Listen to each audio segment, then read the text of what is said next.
Well, I'm here to tell you, more suspicion and more eye-raising stuff is going down in Cleveland, man, because they just put this on their X account moments ago. And I'm telling you right now, this is looking spooky. How this is the first game of the season and you list Shedeur as inactive? Damn. Like, where's this energy coming from? The NFL just pulled off a shocker that no one saw coming. Not fans, not analysts, not even Vegas. The Cleveland Browns didn't just make a bad call on Sunday morning. They nuked their entire fan base's hope in one announcement. Shedeur Sanders, the rookie everyone's been buzzing about, was listed inactive for the season opener against the Bengals. That's not just a surprise. That's a full-on betrayal to a city starving for something to believe in. Think about it. This is the same kid who turned a meaningless preseason game into must-see television. Over 2.2 million people tuned in that Friday night just to watch him throw a few passes. That's not hype, that's history. It became the most watched preseason game on NFL Network in 10 years. And for what? So the Browns could bench the only reason fans were smiling in August? Unreal. Here's what really burns. The Browns knew exactly what they had in Sanders. He wasn't some random fifth-round gamble. The dude was a marketing goldmine, a walking highlight reel, and the first real spark Cleveland football's had in years. Shedeur Sanders reportedly unlikely to play in 2025, quote, unless things get really weird. Well, he's 2 injuries away from things being weird, I guess. This is Diana Rossini. So, for all the football conspiracy theorists out there that were trying to decode the real reason the Browns drafted Shedeur Sanders, the truth is, no big secret, the pick wasn't some master plan from ownership. I don't believe that at all. It was GM Andrew Berry's call, rooted in his belief that Cleveland's coaching staff would bring out the best in Sanders and help him grow into an NFL. Every clip of him went viral. Every throw felt like a promise. And now that promise is sitting in sweats on the sideline while the team crashes into another rebuilding year. And let's talk money. Sanders' jersey is already one of the hottest sellers in the entire league. He's leading all NFL rookies in sales. And Browns fans have been dropping $125 a pop like it's nothing. Since when has a fifth-round rookie had that kind of pull? Cleveland finally had their golden goose, and somehow they've decided to lock it in a cage. What are they even doing? According to the NFL's emergency third quarterback rule, Shedeur Sanders can only touch the field if both Joe Flacco and Dylan Gabriel go down first. Let that sink in for a second. The Browns have a player who literally crashed Ticketmaster when London game seats dropped, and they're treating him like a spare tire. This kid sold out an overseas matchup by himself. That's superstar power. Yet Cleveland's acting like he's some emergency backup they hope never has to see the field. It's almost disrespectful. This isn't just a football decision, it's a marketing disaster. Sanders isn't some unknown rookie trying to find his rhythm. He's the reason people started paying attention to Cleveland again. The moment his name's on a lineup, the entire fan base lights up. We're talking about the same franchise that hasn't seen this kind of energy since the Baker Mayfield mania days. You mean to tell me the Cleveland Browns listed Shedeur Sanders as inactive today? Inactive? Yo, look, man. At this point, hey, I'm a fan of Shedeur, I'm a fan of Dion, but we just need to stop caring. Because the more people actually trying to tune in to watch Shedeur, the more they ain't gonna play him, and the more they using him for clout and clickbait. They don't want the guy. The owner don't want him. The coach don't want him. The general manager don't want him. They don't want him on the team. Obviously, the NFL do not want Shiloh or Shedeur in the league, but Shedeur is good for money and ratings, or he wouldn't even be there. They don't ever want him to play. Dion showed them yesterday of how he ran Colorado, what Cleveland should be doing. But they ain't gonna do it. Instead, they list Shedeur as inactive for today's game. And even then, it wasn't this electric. Now let's talk about why the hype was justified. That August preseason game, Sanders turned it into a primetime showcase. He went 14 for 23, tossed 2 touchdowns, ran for 19 yards, and posted a 106.8 passer rating. That's not beginner luck. That's raw talent and poise under pressure. Most rookies crumble under that kind of spotlight, but Sanders made it look easy. The crowd felt it, the analysts saw it, and social media exploded. Yet somehow, the Browns saw that same performance and thought, nah, we'll just bench him. What? Every stat screamed, franchise quarterback, and they still locked him on the inactive list. Meanwhile, fans across the country started waking up. This wasn't just Ohio anymore. College football fans from Jackson State to Colorado tuned in to watch Sanders cook, just to see if he could hang with NFL speed. Spoiler alert, he could. He proved it. But the Browns don't seem to care about proof or momentum. They care about playing it safe with quarterbacks who move slower than dial-up internet. The hype around Shedeur Sanders' preseason debut wasn't just big, it was Hollywood level. Fans went wild, celebrities couldn't stop tweeting, and even LeBron James jumped in, posting, "That young man looking good out there, keep going up. When the king himself co-signs your debut, you're not just a rookie, you're a movement." Yet somehow, after all that love, all that momentum, the Browns looked straight at the ratings, the viral clips, the fan frenzy, and still made Sanders inactive for Week 1. It's the kind of decision that makes you question if the front office even watches their own games. And here's what makes it sting even more. Sanders wasn't satisfied with his own performance. Imagine throwing 2 touchdowns, leading your team to victory, having the sports world chanting your name, and still saying you didn't feel sharp. That's not ego. That's elite mentality. That's the kind of hunger you can't teach. He's got that championship DNA, that quiet fire that separates legends from everyone else. While the world was busy celebrating him, he was already dissecting film, thinking about what to fix next. That's next level focus. The performance itself, pure poise under pressure. Sanders' first touchdown pass was laser precise, the kind of throw you see from 10-year veterans, not first-timers. Then came that gorgeous 12-yard strike, low, smooth, and perfectly timed. You could feel the confidence with every snap, and he wasn't done. In the third quarter, with the entire stadium locked in, Sanders orchestrated another scoring drive like he'd been in the league for years. Cool, calm, flawless execution. Even NFL insiders couldn't believe what they were seeing. Reports said scouts were stunned at how composed and polished he looked out there. Fans saw the future. Experts saw potential greatness. And the Browns, our inactive players for the season opener against the Bengals: quarterback Shedeur Sanders, number 3, D-tackle Michael Hall, Zach Zenty, and all these other damn guys. And what's crazy is that y'all immediately list Shedeur, letting everybody know he's not playing today. He ain't gonna play today. Why did y'all wait until the day of? Even though we kind of knew Shedeur wasn't gonna play, but why did y'all wait till the day of to tell the world, you know what, Shedeur's not gonna play today, after the game has already been set? they saw a threat to their comfort zone, so they benched him. Unbelievable. The wildest part of this whole saga, Shedeur Sanders was once projected to be a top 5 pick. Scouts had him pegged as a first-round lock, the kind of player franchises dream about building around. But when draft night came, name after name got called and Sanders kept waiting. The first round passed, the second, the third. Analysts on live TV were stunned. You could see the confusion all over their faces. No one could understand how every team kept passing him up. Then came the 144th pick, and the Cleveland Browns finally took the shot. It wasn't just a pick, it was a steal. Even Stephen A. Smith couldn't believe it, blasting the draft as a damn disgrace. He said what everyone was thinking, that Sanders deserved better. And now, after proving in the preseason that he's the real deal, the Browns are still disrespecting him like he's some sort of threat. It's madness. They've got a future franchise quarterback on their roster, and they're treating him like he's contagious. Fans aren't holding back either. Social media's calling it what it is: sabotage. How else can you explain it? Sanders brings everything this team's been missing: energy, star power, jersey sales, leadership, and results on the field.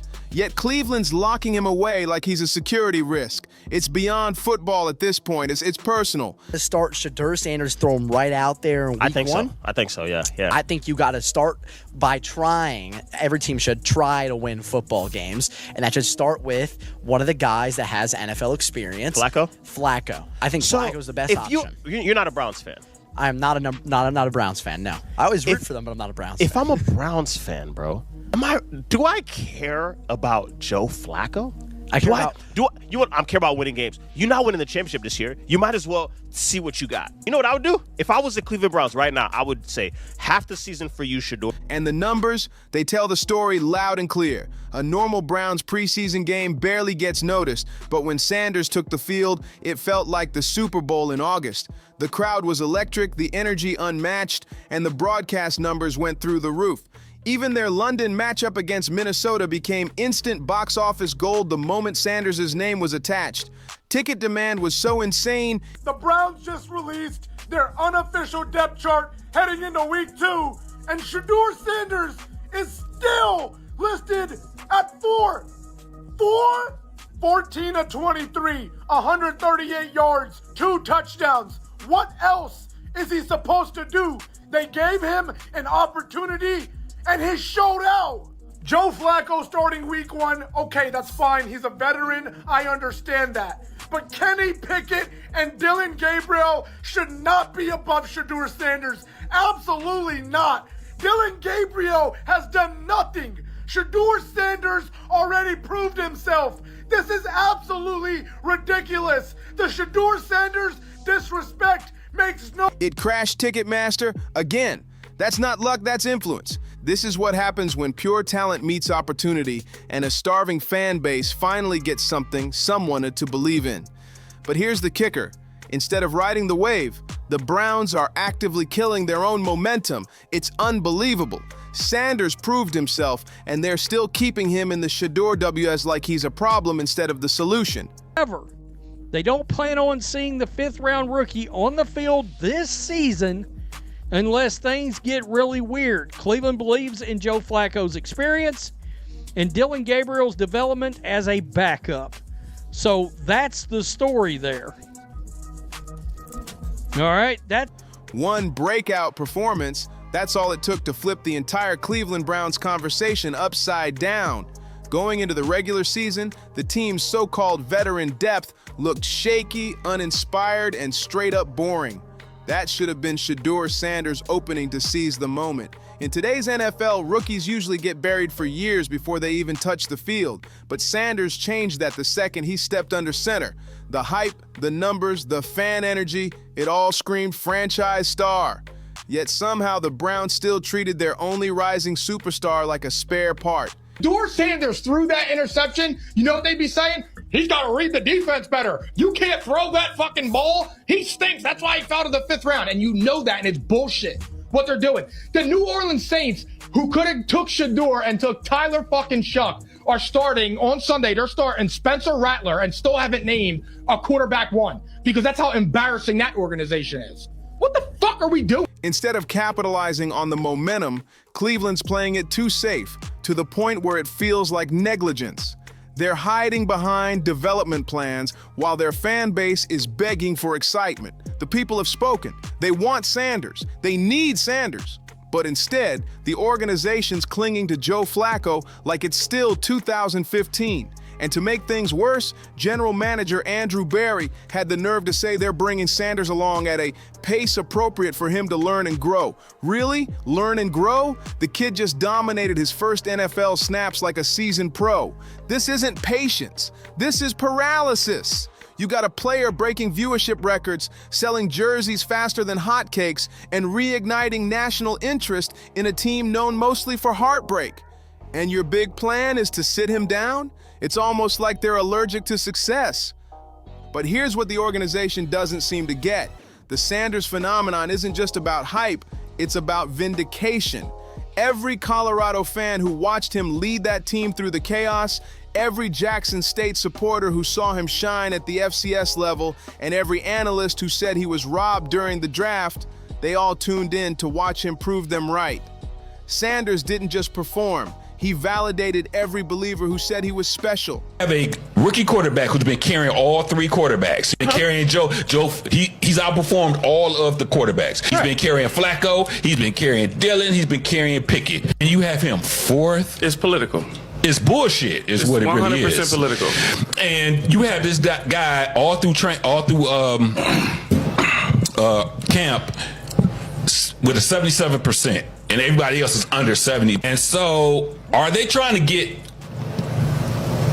at Deion Sanders? Is this a thing to where it's not about Shedeur anymore? The whole thing is about control. I think the whole thing is about control. They want to prove that you don't run shit, whether it's you or your dad. But the biggest thing for me is he's not an asshole. Y'all treating this man like he's.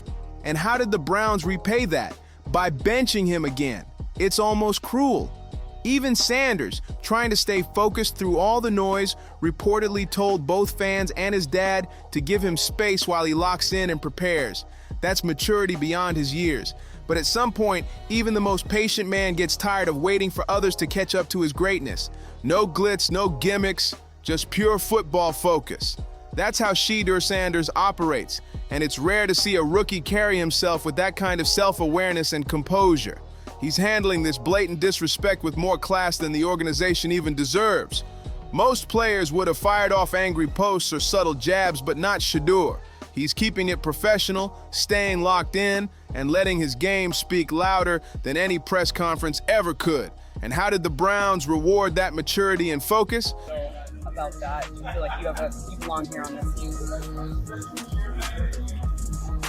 Obviously, I think overall as a player, I feel like I put in the work. I feel like everything I do, I try to do it to my best, and that's all I ask for. So I feel like everybody feels like, they should be on the team. And if you ask anybody on the team, would they feel like they belong, in their own eyes. I feel like I do, but I'm my own player. I think about myself in a high regard, of course. So it's not my decision. By deciding he's not worth a roster spot in Week 1. Unbelievable. Let's call it what it is. The Cleveland Browns just committed organizational malpractice. Sanders isn't just another rookie trying to fit in. He's a walking storyline, a ratings magnet, and a quarterback whose name alone commands headlines. This isn't some developmental project. This is a cultural reset waiting to happen. Cleveland had lightning in a bottle, a player who could have changed the team's entire image overnight, and instead they chose to seal the bottle shut. What sense does that make? This isn't just bad football strategy, it's bad business. Sanders' presence alone drives TV ratings. During the game with people that 90% of them are going to be cut by Monday, you expected him to produce. And then when he didn't, you took him out for the 2-minute drill. For what? Because you didn't want the last impression of him to be scoring or doing anything well. You wanted the last impression of Shedeur was for him to be sacked 5 times and for him to get no passes off or no ability to make a play. That's why he was in the backfield running for his life. And I'm convinced that y'all just wanted to see that. Ticket sales and fan energy, everything this franchise has been starving for. The Browns finally had a quarterback who brought fans to their feet, filled stadiums, and actually made Cleveland cool again. And they treated him like an afterthought. The decision screams fear, not logic. Mark these words, they're going to regret this. The moment the offense starts sputtering, the chants will echo through the stadium. We want Sanders. The fans will demand what the front office was too scared to deliver. And when other teams start circling, realizing Cleveland's sitting on a gold mine they won't use, it'll be too late. The damage will already be done. Shedeur Sanders didn't just make preseason football watchable, he turned it into must-see television. He gave Cleveland a glimpse of what greatness could look like if they just trusted their own eyes. He showed the entire NFL what happens when real talent meets real opportunity, and the Browns responded by slamming the door shut. It's tragic, it's ridiculous, and it's the most Browns thing ever. This is what happens when an organization is more afraid of being wrong than being great. This is what happens when a franchise would rather cling to mediocrity than roll the dice on excellence. Him like he's going to be this huge problem, and all you're doing by trying to spank him essentially is keeping him in the news. It's gonna backfire. Doesn't have any criminal activity. He doesn't have any baby mamas. He's not a troublemaker. He's a great kid. And you up here trashing his stock because you want to get back at Deion Sanders. Deion Sanders, I will admit, as a father, he should have kept his mouth shut, because this is Shedeur's journey. This isn't Deion's journey. But he isn't just a dad. We can't talk about him. No, he's not just a dad. My whole thing is, we can't talk about Deion Sanders like he's just a LeVar He's not Ball. a normal dude. He's not a regular dude. He's not LeVar Ball. He's not a dad of athletes. What he is a figure, he probably a top 10 NFL football player of all time. He will always be some sort of. The Cleveland Browns once again proved that when it's time to make a bold move, they'll trip over their own fear instead. Fans hoped this season would be different, that maybe, just maybe, the Browns would finally learn from the past. But instead, they did what they do best: disappoint their fans and waste their talent. Let's be real. The people buying Shedeur Sanders jerseys aren't just fans, they're believers. They've invested money, passion, and pride into a player who's given them something to hope for. Cleveland finally had a spark that could have reignited the entire city. And what did management do? They buried it under the same tired, trust the process nonsense. It's almost insulting. The city of Cleveland deserves better, way better.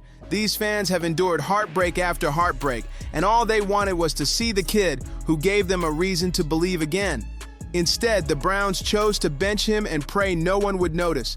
Well, newsflash, everyone noticed, and now everyone's furious, and rightfully so, because this isn't just another rookie controversy, it's the Browns doing what they always do, choosing comfort over courage. Shedeur Sanders was their chance to flip the script, to finally change the narrative, and they blew it. Make sure to like, subscribe, and share this video, because trust me, this story's only getting started. See you on the next one.